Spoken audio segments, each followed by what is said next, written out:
देख रहे हैं प्रवासी संदेश। बड़ी मेहनत के बाद आखिरकार माइक मुझे मिल ही गया। ये तीनों मिलके मिलने ही नहीं दे रहे थे मुझे। जितनी मेहनत यहाँ कार्यकर्ताओं को पीछे बिठाने में की जा रही है, भगवान कसम मुझे लग रहा है इनको प्रोग्राम में बिठाया जा रहा है या चुनाव में खड़े और जबरदस्ती बिठाया जा रहा। इतनी मेहनत के बाद तो कोई चुनाव में खड़ा होता वो भी बैठ जाता यार। आप लोग तो वो नींव के पत्थर हैं साहब। भारतीय जनता पार्टी के कार्यकर्ता वो पत्थर हैं, वो नींव के पत्थर हैं जिसके ऊपर विश्व गुरु बनने का भारत का सौंदर्य शिखर रखा जाने वाला है। ऐसे नींव के पत्थर आप लोग हैं जिन्होंने अंदर अंदर काम करके इस भारत को वो स्ट्रेंथ दे दी है, वो मजबूती दे दी है कि आज सारी दुनिया भारत की ओर देखती है। नरेंद्र मोदी एक चेहरा है, उनके पीछे जो आत्मा है वो आप लोग हैं साहब। अपने सम्मान में एक बार जोरदार तालियां ऐसी बजाइए। आपकी संख्या सामने उतनी है जितनी इस देश में ईमानदारी बची हुई है, और ईमानदारी की आवाज इतनी जोरदार होनी चाहिए कि ईमानदार तालियां बजाएं तो बाहर लाखों बेईमानों को पता चल जाए कि ईमानदारों ने तालियां बजाई। मुस्कुराती जिंदगानी चाहिए, आज कुछ ऐसी रवानी चाहिए, सारी दुनिया अपनी हो जाती है, बस एक उसकी मेहरबानी चाहिए। ऊपर वाले की मेहरबानी और आशीर्वाद से एक बात मैं देख रहा हूं, महिलाओं को बहुत प्रणाम करता हूं। शुरू से कार्यक्रम जब से चालू हुआ है, 6 बजे का टाइम था, 5 ही बजे सब सज धज के एकदम पहली लाइन में आके बैठ गई। कोई महिला कहीं खड़ी नहीं मिली, अनुशासन के साथ यहां बैठी। पुरुष यहां वहां भटक रहे हैं मकोड़े जैसे, कोई किसी से बात कर रहा है, कोई किसी से, इनको कुछ नहीं, सामने आके एकदम अच्छे से बैठी हुई है। मैंने भाई साहब से पूछा, मैंने कहा देखो भाभी जी कितने अच्छे से बैठ गई हैं, आप यहाँ वहाँ घूम रहे हो, आपको साहित्य में कोई रस नहीं है, कवि सम्मेलन नहीं सुनना है?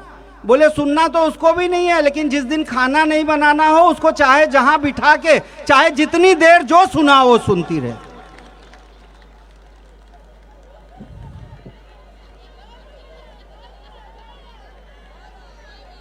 क्या बात है। देखो ऐसा है ना, मैं भी पहले वीरस बहुत लिखता था, बाद में मेरी शादी हो गई, मैं आप बीती लिखने लगा जिसे दुनिया हास्य रस समझती है। मैं सच बता रहा हूं, महिलाएं थोड़ी कठोर होती हैं, पुरुष कोमल होते हैं। मैं जो बात करता हूं वो कोई काट ही नहीं सकता, मैं तो पूरा दावे के साथ करता हूं। मैं घरवाली के पास गया, आप लोग को शक है ना तो मेरे घर पे आके देख लो, एक खतरनाक राष्ट्रीय आपदा वहां अभी भी पड़ी हुई है, नेशनल डिजास्टर। पिछले दिनों टीवी पे ऐश्वर्या राय का डांस देख के मेरी घरवाली जोश में आ गई, मेरे पास आई और एक पैर पटक के बोली मैं भी नाचूं। अलमारी से 3 बर्तन गिर पड़े। साई जी ऐसा है, यहाँ पे मेहता जी का फोन आया, बोले घरवाली को भी ले आओ, यहाँ बहुत अच्छा प्रोग्राम है, महिलाएं होंगी। मैंने कहा सर आपने अभी तक वो दागीना देखा नहीं है। 4 लाइन लिख के लाया हूं, मुझे करिए क्षमा, पत्नी को अपनी ला नहीं पाया, बहुत लोगों को दिखलाया मगर सबने ये समझाया, कोई भी ड्राइवर रिक्शे का धोखा खा नहीं सकता, ये ट्रक का माल है, रिक्शे में हरगिज जा नहीं सकता। महिलाएं सोचती है ना मैं झूठ मूठ महिलाओं को बदनाम करता हूं। मैं घरवाली के पास गया, मैंने कहा 500 रुपया दे, चश्मा बनवाना है, दूर की नजर कमजोर हो गई। वो बोली फोकट में खर्चा मत करो, मुझसे खूबसूरत पूरे एरिया में कोई नहीं है। मैंने कहा उस काम के लिए चश्मा नहीं बनवाना है, मैं क्या कांग्रेस का कार्यकर्ता हूं? मैं रात को प्रोग्राम से आता हूं, कहीं एक्सीडेंट हो जाए, मुझे दूर का कुछ नहीं दिखता है। मेरा कान पकड़ के टेरेस पे लेके गई, ऊपर उंगली दिखा के बोली वो क्या है? मैंने कहा चांद है। बोली और कितना दूर देखेगा? महिलाओं की कठोरता ने हमको कभी बनाया। पहले मैं अपने कपड़े खुद धोता था, मेरी शादी नहीं हुई थी तो मैं अपने कपड़े खुद धोता था, तो कभी कभी मेहता जी आते थे, देखते थे तो इनको अच्छा नहीं लगता था, बोलते थे तू कवि आदमी है, पैंट शर्ट खुद धोता है, अच्छा नहीं लगता, शादी कर ले। मैं इनकी बातों में आ गया, मैंने शादी कर ली। 6 महीने बाद ये फिर आए, मैं कपड़ा धो रहा था, ये बोले शादी के बाद भी पैंट शर्ट खुद ही धो रहा है। मैंने कहा आंख खोल के देखो, साड़ी ब्लाउज है। कोई मामूली कष्टों से हम कवि थोड़ी बने, इसीलिए मैं आप लोगों को प्रणाम कर लेता हूं ताकि परिणाम अच्छा निकले। हाँ, मैं सच बता रहा हूं। देखो महिलाओं का हृदय कितना छोटा होता है, पुरुषों का हृदय कितना विशाल होता है। मैं एक उदाहरण देता हूं, आप सब कल्पना करें, लोकल ट्रेन के एक भीड़ भरे डिब्बे में एक अपरिचित महिला और पुरुष यात्रा कर रहे हों, अनजान, अगल बगल बैठे हों। अचानक पुरुष को नींद आ जाए और गलती से उसका सिर महिला के कंधे पे टिक जाए तो महिला क्या करेगी? जितनी गालियां उसे याद होंगी सब बेचारे पुरुष पे समर्पित कर देगी। अगल बगल के यात्रियों से कह के उसका पूजन भी करवा सकती है। कोई मेरे जैसा शरीफ होगा तो वहीं सुसाइड कर लेगा। यह है महिला का संकुचित हृदय, छोटा सा हृदय। अब आप कल्पना करें, लोकल ट्रेन के उसी भीड़ भरे डिब्बे में वही अपरिचित महिला और पुरुष यात्रा कर रहे हों। अब महिला को नींद आ जाए और उसका सिर पुरुष के कंधे पर टिक जाए तो पुरुष क्या करेगा? देखो ये भाई साहब को तो सोच सोच के ही मजा आ रहा। मैं गारंटी के साथ बोलता हूं वो 8 स्टेशन आगे तक चला जाएगा लेकिन कंधा नहीं हिलाएगा। उसके बाद टिकट मीरा रोड तक का होगा, विरार तक विदाउट चला जाएगा, धानु तक निकल जाएगा, लेकिन उसको कष्ट नहीं होने देगा जिसने उसका सहारा ले रखा। यह है हम पुरुषों के हृदय की उदारता, हमारे हृदय की विशालता, और यह है महिलाओं का संकुचित हृदय। मां कसम, पुरुषों के लिए इतनी मेहनत कर रहा हूं यार, आप लोग ताली नहीं बजा रहे हो? आप लोग इतना क्यों डरते हो? यहां थोड़ी मारेगी, और घर पे तो वही होगा जो रोज होता। मैंने महिलाओं के विपक्ष में बहुत सी बातें कही, लेकिन आप लोगों ने बहुत प्रेम से सुना। मैं आपके पक्ष में एक ही बात कहता हूं, और वो एक बात अगर इन सारी बातों पर भारी पड़ जाए, पुरुषों ने ताली नहीं बजाई, मुझे गुस्सा आ गया, मैं पुरुषों के खिलाफ एक बात करता हूं। अगर ये बात अच्छी और सच्ची लगे तो आप इतनी जोरदार तालियां बजाना जो पुरुषों को हरा दे। मैंने बात कह दी कि पुरुषों का हृदय महिलाओं का हृदय छोटा होता है, पुरुषों का हृदय बड़ा होता है। हाँ, महिलाओं का हृदय छोटा होता है, इतना छोटा होता है, इतना छोटा होता है कि उसमें एक ही पुरुष रह सकता है। दूसरी ओर पुरुषों का हृदय ओपन थिएटर, एक कोने में बिपाशा भी पड़ी रहती है, दूसरे कोने में मल्लिका को क्वार्टर बना के दे देते हैं, तीसरे कोने में राखी सावंत का ढूंढ रही है, लेकिन हृदय के सबसे बड़े हिस्से पे कब्जा करके घरवाली बैठी रहती है। इसीलिए तो ज्यादातर आदमी हार्ट अटैक से मर जाता है। हिंदुस्तान में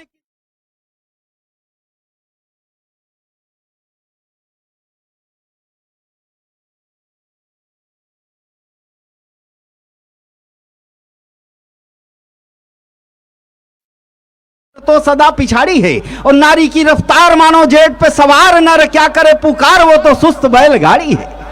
आगे राधा पीछे श्याम।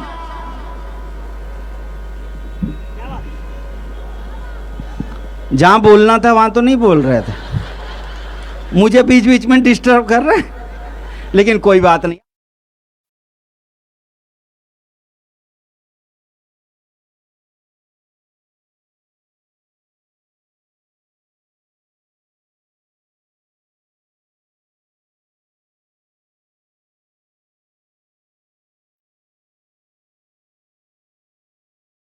कहनी चाहिए, भारतीय जनता पार्टी की इस ताकत को देख करके बहुत आनंद मिल रहा है, जो फिर 2024 में असंख्य कमल खिलाने वाले लोग यहां पर बैठे हुए हैं।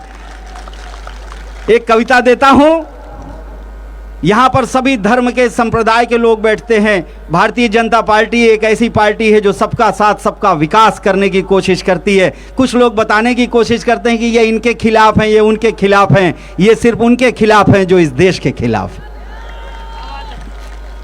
विश्व गुरु भारत की जय, जय धरती के दिन मान की जय। एक बार सब प्रेम से बोलो अपने हिंदुस्तान की जय। विश्व गुरु भारत की जय, जय धरती के दिन मान की जय। एक बार सब प्रेम से बोलो अपने हिंदुस्तान की जय। मस्जिद की भी जय जय बोलो गुरुद्वारे की। मस्जिद की भी जय जय बोलो गुरुद्वारे की, अग्यारी की भी जय बोलो जय ईसा के प्यारे की। कोटि हृदय जो चाह रहे हैं उस मंदिर निर्माण की जय, एक बार सब प्रेम से बोलो अपने हिंदुस्तान की जय। बिस्मिल की भी जय जय बोलो जय पटेल के नाम की, सावरकर को भूल गए तो आजादी किस काम की। भगत और आजाद ने किया उस अनुपम बलिदान की जय, एक बार सब प्रेम से बोलो अपने हिंदुस्तान की जय। सीमाओं की जय जय बोलो जय उनके रखवालों की, जिनकी छाती से टकरा कर नोकें टूटे भालों की। देश समूचा ऋणी रहेगा ऐसे वीर जवान की जय, एक बार सब प्रेम से बोलो अपने हिंदुस्तान की जय। झांसी वाली रानी की जय जय उनके संघर्ष की, जिन्हें याद कर मन में लहरें उठती रहती हर्ष की। शेर शिवाजी के कौशल की, राणा के अभिमान की जय, एक बार सब प्रेम से बोलो अपने हिंदुस्तान की जय। एक बार प्रेम से बोलिए भारत माता की। ये उत्साह होना चाहिए, और ये उत्साह कैसे आता पता? अंदर के आनंद से आता है। अगर आप आनंद में है ना तो आपको पूरा देश दौड़ने की जरूरत नहीं पड़ती है, एक जगह बैठे बैठे पूरे देश को कब्जा कर सकते हैं। हाँ, बात समझ में आया तो बजाते रहना। देखो, मैं एक दोस्त के घर पे गया, दोस्त टेंशन में बैठा था, फुल टेंशन में। मैंने पूछा किस बात का टेंशन है? बोला एक दिन हर कोई मरेगा। मैंने कहा इसमें इतना टेंशन लेने की क्या जरूरत है? बोला जो सबसे लास्ट में मरेगा उसको लेके कौन जाएगा? हम फोकट का टेंशन ज्यादा लेते हैं। मैं आपको सच बता रहा हूं, असली में टेंशन कुछ होता नहीं है। आजकल के जमाने में आदमी खाली जहर पीने से मरता है, ऐसी बात थोड़ी है। दूध पीने से भी मर जाता है। मेरे चाचा जी मर गए, भैंस का ताजा दूध पी रहे थे, भैंस बैठ गई। धीरे धीरे ही समझ में आएगा। मेरी बातें समझने के लिए ना मिनिमम क्वालिफिकेशन पोस्ट ग्रेजुएट है। 3 बार आदमी हंसता है मेरी बातों पे। एक बार समझ में नहीं आया, बाजू वाला हंस रहा है ना, उसको देख के हंस देता। दूसरी बार जब समझ में आता है तब हंसता है, और तीसरी बार अकेले में ये सोच के हंसता है कि पहली बार तो साला मैं फोकट में ही हंसा था। हंसी आए चाहे नहीं, हंसिए। आपका हास्य जो है ना वो सारी बीमारियों को दूर भगा सकता है, सारी परेशानियों को दूर भगा सकता है। छोटी छोटी बातों पर नाराज होना, गुस्सा करना और चिड़चिड़ाना हम बहुत जल्दी सीख लेते हैं। छोटी छोटी बातों पर हंसना और मुस्कुराना हम भूल गए। अगर छोटी छोटी बातों पर हम हंसना शुरू कर देना, हमारी जिंदगी जीते जी स्वर्ग हो सकती है साहब। बस सकारात्मक दृष्टिकोण अपना लीजिए। सकारात्मक रास्ते पर चलकर हमारे हिंदुस्तान ने क्या अचीव किया? दुनिया पेड़ उगाने बैठी और हम फल तक पहुंच गए। दुनिया पेड़ उगाने बैठी और हम फल तक पहुंच गए। सब नाली में मुंह धोए, हम गंगा जल तक पहुंच गए। ओ नापाक पड़ोसी सुन ले अपनी करतूतों से, तू काश्मीर तक पहुंच न पाया, हम मंगल तक पहुंच गए।